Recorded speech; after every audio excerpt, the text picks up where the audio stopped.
4 Fortnite players have been banned for 60 days after Epic Games determined they were cheating in this past weekend's Fortnite Championship Series matches. But this particular cheating situation has the community divided because it's not as straightforward as aimbots or wall hacks. Let me break the whole situation down for you.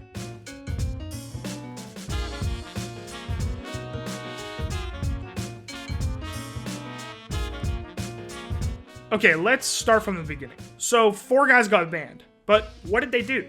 Well, they got caught teaming in like 12 consecutive lobbies. But what does that mean? Well, don't worry, I'm gonna get to that. But first, the FNCS. That's Fortnite's online weekly competitive tournament series. And in that world of competitive Fortnite, there's a lot of pressure to build mechanics into the game that allow players to fight early and often. Because, let's be honest, if you're a viewer and you're trying to watch the best Fortnite players in the world, you don't want to see them boxed up all game. You want to see them fighting and getting into these crazy build battles. And that's actually where this particular issue starts, with something called Storm Surge. Okay, quick recap on what Storm Surge is. So after the second zone, the moment where you just park yourself. There can only be a certain amount of people alive. Well, this is where I'm waiting, and now we have to mountain run.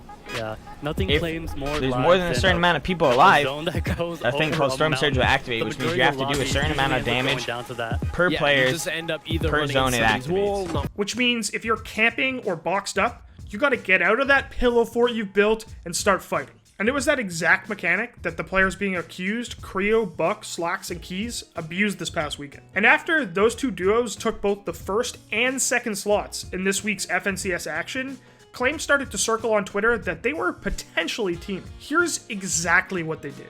Basically, every game, they would land in the same spot, loot up, and then engage just a little. They would deal just enough damage so that Storm Surge wouldn't be a problem, but never a full-on engagement, never like looking for kills.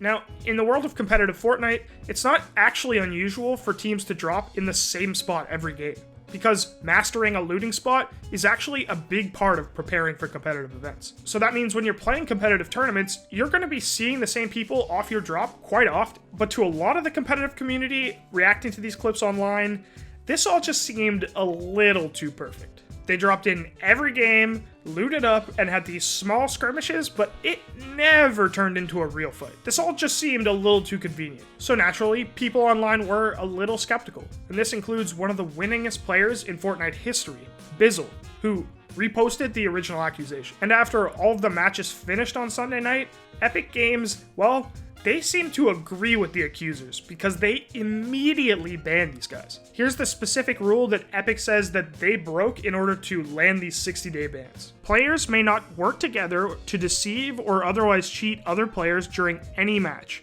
Examples of collusion include the following: teaming, players working together during the match while on opposing teams; planned movement, agreement between 2 or more opposing players to land at specific locations or to move through the map in a planned way before the match begins; communication, sending or receiving signals, both verbal or non-verbal, to communicate with opposing players; or item dumping, intentionally dropping items for an opposing player to collect. And yeah, obviously, what these 4 guys did fits pretty well into this ruling. So this ruling, the 60-day ban, it actually eliminates all 4 players from the rest of the full season of FNCS. Oh, no way. Oh, there's no way. They did that on the clicks. There's no way. And of course, since Epic's ruling went public, all 4 of these players have made statements defending their play. Look, obviously the guys that got banned are going to defend themselves, but what's really surprising here is that they're not the only ones. Pro players like Clix have come to their defense and saying that even if they did cheat, Epic Games acted way too quickly and didn't give them a chance to defend themselves. And after all of this drama went down on Sunday, you knew it was going to spill over into Monday on social media. And among the voices condemning these players were 2 of Fortnite's biggest stars, Tfue and Ninja. I guess we finally found something these guys can agree on. I respect Mongrel and Benji, Fishy, and those guys, man.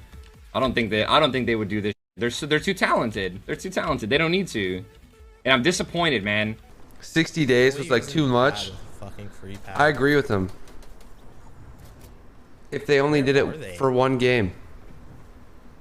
but they fucking did it for like 9 fucking games in a row. Like, what the fuck? Oh.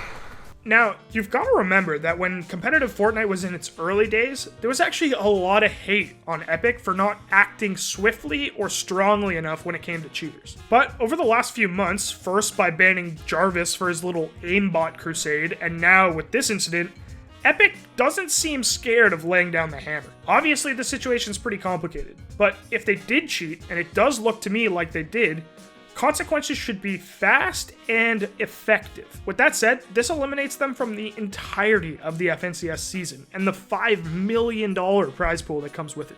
Which begs the question, does the punishment fit the crime? I guess I'd rather it this way than the competitive scene be overrun by cheaters. I like Sandlot. I think baseball movies in general are underrated. Like a lot of times, like when people talk about the like best sports movies ever, it's always like